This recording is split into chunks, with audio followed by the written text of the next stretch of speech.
Aleluia. Diz assim a palavra do Senhor. Acabe contou a Jezabel tudo o que Elias havia feito e como havia matado todos os profetas à espada. Então Jezabel mandou um mensageiro a Elias para dizer-lhe que os deuses me castiguem se amanhã a estas horas eu não tiver feito com a sua vida o mesmo que você fez com a vida de cada um deles. Elias ficou com medo, levantou-se e para salvar a vida se foi e chegou a Berseba, que pertence a Judá, e ali ele deixou o seu servo. Ele mesmo, porém, foi para o deserto, caminhando um dia inteiro. Por fim, sentou-se debaixo de um zimbro, sentiu vontade de morrer e orou: Basta, Senhor, tira a minha vida, porque eu não sou melhor do que os meus pais. Deitou-se e dormiu debaixo de um zimbro, e eis que um anjo tocou nele e lhe disse: Levanta-se e coma. Elias olhou e viu perto da sua cabeça um pão assado sobre pedras em brasas e um jarro de água. Comeu, bebeu e tornou a dormir. O anjo do Senhor voltou, tocou nele e lhe disse: Levanta-se e coma, porque a viagem será longa. Então Elias se levantou, comeu e bebeu, e com a força daquela comida caminhou 40 dias e 40 noites até Horebe, o monte de Deus. Ali entrou numa caverna onde passou a noite. E eis que a palavra do Senhor veio a ele e lhe disse: O que você está fazendo aqui, Elias? Ele respondeu: Tenho sido muito zeloso pelo Senhor Deus dos exércitos, porque os filhos de Israel deixaram a tua aliança, derrubaram os teus altares e mataram os teus profetas à espada. Só fiquei eu, e eles estão querendo tirar minha vida. Então foi-lhe dito: Saia daí e fique diante do Senhor no monte. Eis que o Senhor estava passando, e um grande e forte vento fendia os montes e quebrava as rochas diante do Senhor. Mas o Senhor não estava no vento. Depois do vento houve um terremoto, mas o Senhor não estava no terremoto. Depois do terremoto veio um fogo, mas o Senhor não estava no fogo. E depois do fogo veio o som de um suave sussurro. Quando Elias ouviu isso, cobriu o rosto com um manto e, saindo, pôs-se à entrada da caverna. Eis que veio uma voz e lhe disse: O que você está fazendo aqui, Elias? Ele respondeu: Tenho sido muito zeloso pelo Senhor Deus dos exércitos, porque os filhos de Israel deixaram a tua aliança, derrubaram os teus altares e mataram os teus profetas à espada. Só fiquei eu, e eles estão querendo tirar-me a vida. Senhor, em nome de Jesus, nós nos colocamos diante da tua presença nesta hora. Fala conosco aos nossos corações, ó Deus, que o teu Espírito Santo venha falar através desta palavra, Pai. Muito obrigada por tudo. Em nome de Jesus, amém. Podemos assentar. Esse texto que nós acabamos de ler, o que é que eu quero falar para nós essa noite? Saia da caverna. Quando o Rodrigo fez essa ministração aqui na frente, onde nós passávamos por uma porta, a porta que Deus estava abrindo para cada um de nós, o ano ele acabou, iniciamos um novo ano, está apenas iniciando. E talvez você olhe para o ano passado, para o ano de 2025, e fala assim para você mesma: quantas coisas eu não conquistei, quantas coisas eu não realizei, quantas coisas eu sonhei e nada aconteceu. Quantas, às vezes, frustrações aconteceram no ano de 2025 e começou o ano de 2026, parece que nada mudou na minha vida. Parece que tudo continua a mesma. O meu casamento, que eu tenho orado, continua o mesmo. Os meus filhos, que às vezes me dão trabalho, continuam o mesmo. A porta de emprego que eu tanto queria, continua o mesmo. Não acontece. Quantas coisas, às vezes, você olha para você e pergunta o porquê que Deus não fez ainda. O porquê que Deus ainda não realizou. E quando nós olhamos para essa história deste profeta, e às vezes um homem, Elias, como a palavra de Deus diz, um homem cheio da presença do Espírito Santo, um homem cheio de Deus, mas ele passou pelo seu momento de desânimo. Ele se encontrava num momento desanimado, ele se encontrava, às vezes, até, ele estava tão angustiado, que ele pediu para que ele morresse. Ele passou, depois de ter matado tantas pessoas, tantos profetas de Baal, a espada que ele matou, ele teve vencido tantas batalhas, e ele chega ao ponto de orar ao Senhor pedindo para que ele morresse. Talvez nós perguntamos, a gente pergunta para a gente mesmo, será que eu ainda vou conquistar aquilo que eu desejo tanto conquistar? Será que aquela promessa que Deus fez para a minha vida vai se realizar? Será que aquela oração que eu tenho feito há tanto tempo, que eu tenho orado, será que vai acontecer? Eu quero dizer para vocês essa noite que o nosso tempo não é mesmo o tempo do Senhor. Deus, ele tem um tempo determinado para todas as coisas. Deus, ele não perdeu o controle das nossas vidas. Ele sabe de todas as coisas, ele conhece todas as coisas. Na hora certa, no momento certo, Deus vai abrir a porta necessária que você tem se colocado diante dele. Só que não é no meu tempo, não é na hora que eu quero, não é na hora que eu determino, é na hora que Deus determina. Porque Deus, ele não vai dar aquilo que eu quero, mas ele vai dar aquilo que eu preciso. Até porque a minha visão é limitada. Talvez eu oro pedindo Deus coisas, Deus olha para mim e fala, minha filha, quantas coisas maiores eu tenho para você. Porque Deus, ele conhece o amanhã. Nós conhecemos só o hoje. Nós sabemos só o aqui e o agora. Deus, ele consegue ver muito mais além daquilo que nós podemos imaginar, daquilo que nós podemos pensar. Então, se você não conquistou algo que você colocou diante do Senhor nesse ano de 2025, não desanime, saia da caverna, porque o seu 2026 acabou de começar e grandes coisas Deus tem para a sua vida. Grandes realizações Deus tem para a sua vida. Então nós podemos ver a história desse profeta. Maravilhas Deus fez através da vida dele. Mas ele, em um momento, ele quis fugir dos planos que o Senhor tinha para a vida dele. Olhamos para um homem desse, um homem de Deus, enfrentou tantas coisas e fugiu de uma mulher. Ele fugiu de Jezabel. Será que realmente nós não temos fugido de Jezabel? Às vezes nós não alcançamos os nossos sonhos porque nós ouvimos as vozes que não são de Deus para as nossas vidas. Nós não alcançamos os nossos sonhos porque nós preferimos ficar dentro de uma caverna, escutar palavras negativas, escutar palavras lançadas, escutar a voz de Jezabel do que escutar a voz de Deus. Seria maravilhoso eu chegar aqui e dizer para vocês que não tem Jezabel nas nossas vidas, mas tem Jezabel nas nossas vidas. E às vezes elas vão aparecer bem ao nosso lado, para falar que nós não conseguimos, falar que nós não podemos, falar que nós não vamos realizar, falar que nós não vamos conseguir restaurar o nosso casamento, falar que nós não vamos conseguir trazer os nossos filhos para o Senhor, o nosso marido, a nossa esposa. Quantas Jezabéis aparecem nas nossas vidas? Mas nós precisamos falar para as Jezabéis que o nosso Deus é muito maior do que palavras. O nosso Deus é muito maior do que qualquer maldição lançada nas nossas vidas. Saia da caverna onde você está, se posicione diante de Deus e fala, Senhor, eu estou aqui, eu sei que eu posso todas as coisas daquele que me fortalece, porque aquele que fez a promessa é fiel. O Deus que fez a promessa na sua vida, ele vai cumprir. Se Deus fez a promessa, Deus vai realizar. Mas não é no seu tempo, é no tempo do Senhor. Não fuja dos planos de Deus. Não fuja dos planos que o Senhor tem para a sua vida. Não se preocupe com os ventos ao seu redor. Não se preocupe com os barulhos que estão ao seu lado. Quando você tem o foco, quando você mira aonde você quer chegar, ninguém tira você do seu foco.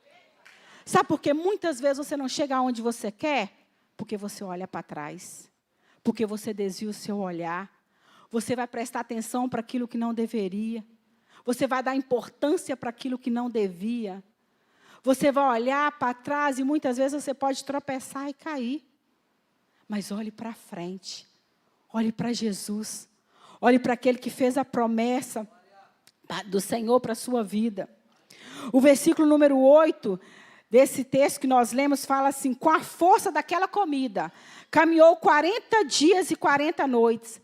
A comida deu força para Elias caminhar durante 40 dias e 40 noites. Não se tratava apenas de um alimento físico, tratava também de um alimento espiritual, junto com o propósito que Deus tinha para a vida dele. Deus mandou o sustento na hora certa, no momento certo. Deus, ele manda o sustento para a sua vida na hora certa, no momento certo. Quando nós falamos de alimento espiritual, como nós lemos aqui nesse versículo 8, talvez o alimento para a sua vida não seja comida, mas seja uma palavra profética. Seja uma pessoa bem do seu lado para dizer para você, vá, que Deus é contigo. Vá, que o Senhor, nós estamos aqui intercedendo por você. Então, seja o alimento espiritual para que você possa olhar para dentro de você, para que você possa ter forças para você prosseguir. Quantos de nós, às vezes, olhamos para essa história, mas como pode Elias, um profeta, um homem de Deus, um homem que derrubou, que fez tantas coisas, e ficar numa caverna, pedindo para morrer? Elias estava esgotado. Após grandes vitórias espirituais, como no Monte Carmelo, ele entra num profundo cansaço emocional, físico e espiritual. Ele estava com medo, ele foge e ele deseja morrer. Mas Deus, quando ele chega perto de Elias, através do anjo, ele reconhece o estado de Elias. E ele não repreende, ele primeiro restaura. Deus conhece o seu estado. Deus, ele não vai te repreender, ele vai te restaurar. Ele vai te ensinar. E se necessário for, ele vai te carregar no colo. Deus não está aqui para te julgar, nós não estamos aqui para te julgar. Mas nós estamos aqui, como a palavra do Senhor diz, como Deus fez com o profeta Elias. Ele o restaurou. E Deus, ele quer nesta noite te restaurar. Ele manda para você o alimento do céu. O alimento diário para que você precisa. A Bíblia diz que um anjo do Senhor tocou a Elias e lhe deu pão assado sobre brasas e um jarro de água. 1 Reis 19, 5 e 6. Não era uma comida comum. Era uma provisão enviada diretamente por Deus, carregada de cuidado e graça. Deus, ele não manda qualquer coisa para você. Deus, ele manda o melhor desta terra.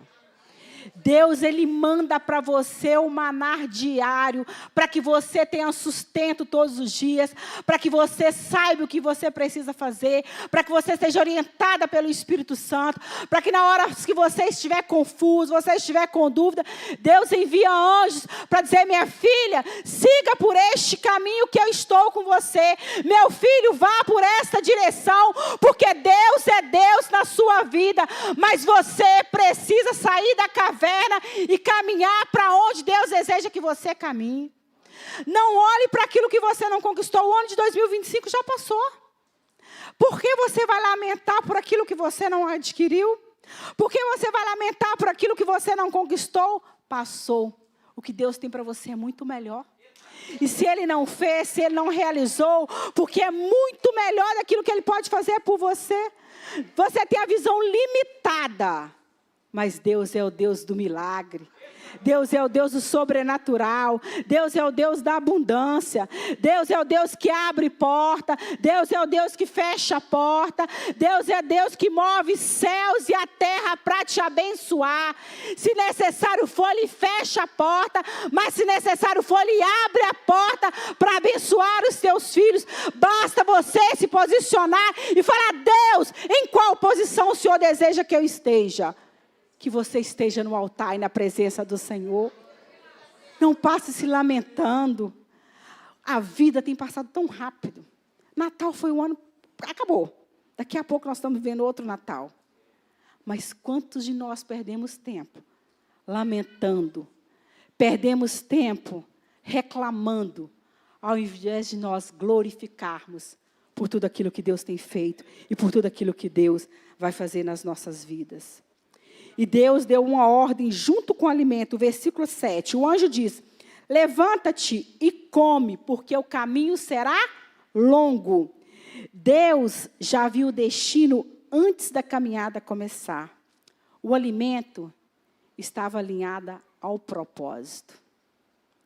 Então, quando Deus mandar o alimento para você, Ele está sempre alinhado ao propósito que Deus tem para a tua vida. Qual o propósito Deus tem para a tua vida? O que Deus quer? O que nós podemos fazer para a gente servir ao Senhor com excelência? Eu sempre falo, não adianta o ano mudar. É um mero calendário. 2025, 2026, não é.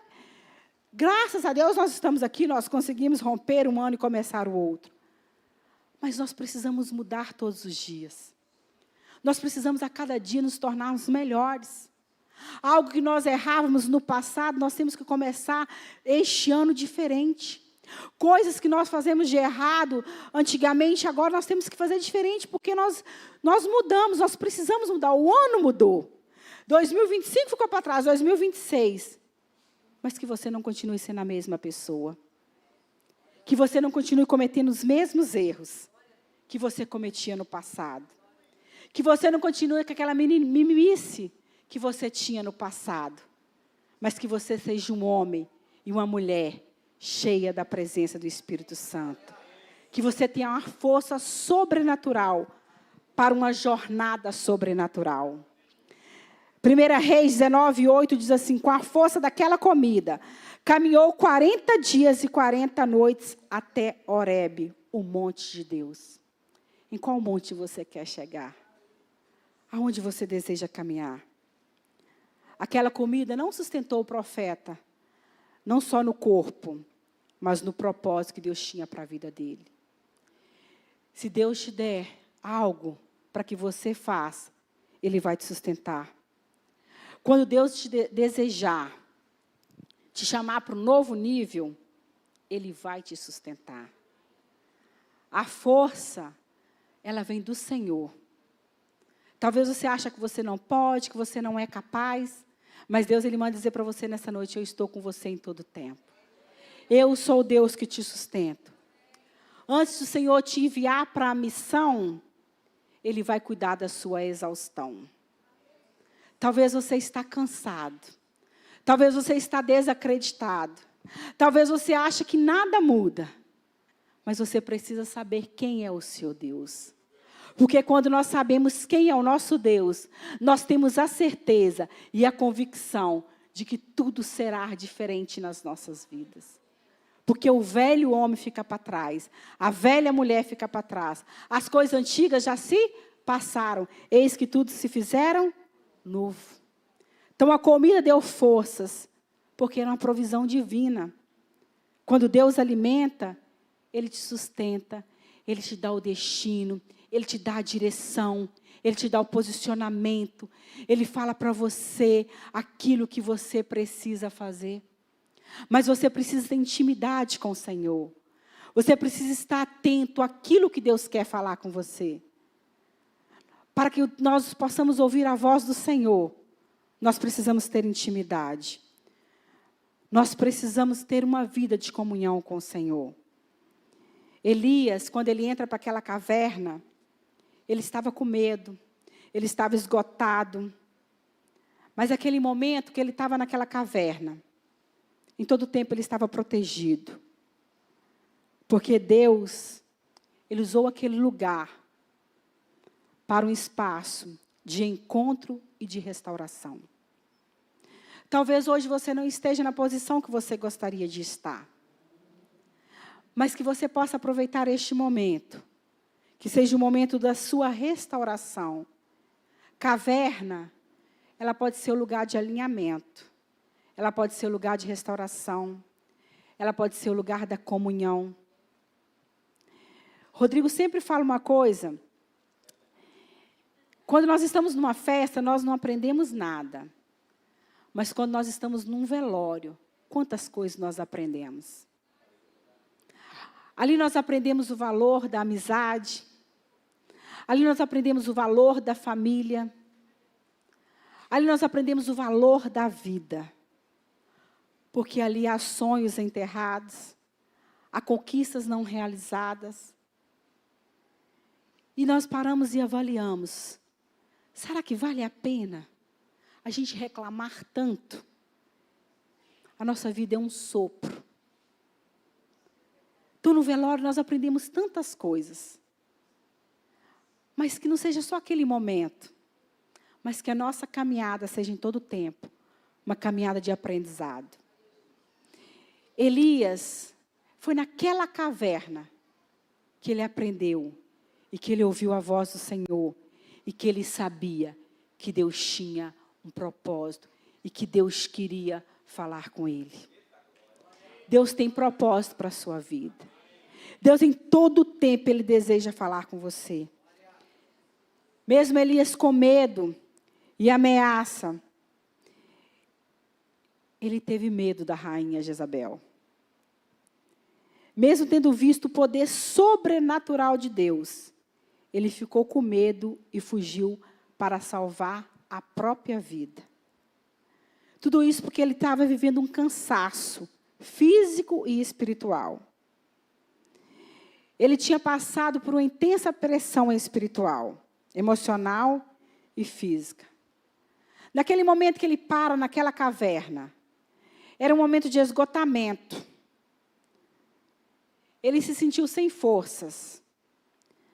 Mas Deus disse para ele: saia de onde você está, porque eu tenho algo maravilhoso para a tua vida. Deus está dizendo para você nessa noite: saia de onde você está, porque eu tenho algo maravilhoso para realizar. Não se isole. Mesmo que a sua alma esteja doída, mesmo que você ache que não tem mais esperança, mesmo que você ache que Deus ainda não vai fazer na sua vida, saia de onde você está, porque Deus é Deus. Na caverna, Elias expressava sua dor. E ele fala: só eu fiquei e procuram tirar minha vida. Era um lugar de silêncio, um lugar da solidão, um lugar de desabafo. Talvez você tenha vivido assim. Na solidão, no silêncio, mas até mesmo em meio ao seu silêncio, Deus trabalha na sua vida. E é no seu silêncio que você vai encontrar com o Senhor. É no seu silêncio que você vai ouvir o sussurro, onde Deus vai falar com você. Talvez você ache que é no seu corre-corre, no seu dia a dia. Corremos tanto e não paramos para ouvir a voz de Deus. Saia de onde você está, para que o Espírito Santo possa falar com você. Quando nós ouvimos essa história, 1 Reis 19, 11, 12 diz assim: o Senhor não estava no vento, nem no terremoto, nem no fogo, mas na voz mansa e suave. Ele foi ao encontro de Elias, justamente naquele lugar de fragilidade. Nos seus momentos de fragilidade, Deus vai ao seu encontro. Nos seus momentos de questionamentos, Deus vai ao seu encontro. Deus, Ele não perdeu o controle da sua vida. Deus, Ele não perdeu o controle da situação. Mas é no tempo do Senhor. Não é no nosso tempo. Quantos de nós, todos nós que estamos aqui, nós temos momentos de medo, de tristeza, de cansaço. Mas quando nós olhamos para essa história, nós podemos enxergar que não é o fim, mas é o começo da restauração, do realinhamento e do chamado que Deus tem para as nossas vidas. Deus, Ele renovou Elias e deu novas instruções. Deus, Ele deseja te renovar nesta noite. Ele deseja te realinhar. Ele te deseja te posicionar para que o seu ano seja um ano cheio da presença do Espírito Santo. Para que o seu ano seja um ano de vitórias. Para que o seu ano seja um ano de conquistas. Você pode perguntar: mas Marilene, não vou passar por lutas? Vai. Não vou passar pelas adversidades? Também vai. Não vou passar pelas frustrações? Também vai. Não vou encontrar Jezabel? Também vai. Mas em todo tempo Deus vai estar segurando nas suas mãos. E vai falar: minha filha, meu filho, pode ir que eu sou Deus na sua vida. Você pode cair, mas pode levantar, porque eu te seguro, eu te carrego no colo, eu te sustento, eu estou com você em meio às suas dificuldades, eu estou com você em meio a todas as suas tribulações. Eu sou o Deus que te sustento. Se você tiver certeza de quem é Deus na sua vida, você pode passar o que passar, mas você tem a certeza que há um Deus que pode todas as coisas. Há um Deus que pode segurar. Conta-se uma historinha de um garotinho muito pequenininho dentro de um avião. E o avião teve uma turbulência muito grande, e o garotinho desenhando, continuou. Aqueles passageiros chegaram perto daquela criança e indagaram: por que você está tão calmo diante de uma situação de tanta turbulência? Ele respondeu: meu pai é o piloto deste avião. Ele confiava em quem estava pilotando o avião. Será que você confia quem está pilotando a sua vida? Será que você permite que Deus seja o piloto da sua vida? Quando você tem essa convicção que Deus é o piloto da sua vida, você pode passar o que passar, você pode passar a luta que for, mas você sabe: eu tenho um Deus que vai me tirar dessa situação. Eu tenho um Deus que vai fechar essa porta que precisa ser fechada. Eu tenho um Deus que vai abrir essa porta que precisa ser aberta. Eu tenho um Deus que mesmo que eu caia, eu vou levantar mais forte do que eu sou. Eu vou levantar mais resistente, com mais fé do que eu já tenho. Porque Deus é Deus. Ele caminha de mãos dadas com você. E Ele te sustenta. E Ele te carrega no colo. Saia de onde você está. Saia da caverna. E se posicione diante do Senhor. Saia de onde você está. Eu quero convidar você a se colocar de pé. Enquanto Renata, que eu não posso perder essa oportunidade de ouvir Renata. Enquanto Renata vai louvar, Deus é Deus no deserto. Deus é Deus que te sustenta. Deus é Deus que olha para você e fala: eu quero ser o piloto da sua vida. Faça você descansar e confiar que a sua vida está na minha direção. Que a sua vida está no meu controle, não no seu controle. Saia da frente, saia da caverna. Fala: Deus, controla a minha vida. Senhor, eu quero sair da frente e deixar o Senhor controlar. Eu quero deixar o Senhor direcionar. Mesmo que a sua vida esteja em turbulência, você vai continuar desenhando a sua história, porque é Deus que direciona a sua vida. Você não vai se mover para nada. Como aquele garoto, conta-se nessa história. O garotinho nem se mexeu, porque ele sabia que o pai dele ia dar conta do recado. Não se mexa, porque Deus vai dar conta do recado. Aleluia, Senhor. Aleluia. Aleluia, Senhor. Aleluia, Jesus. Aleluia.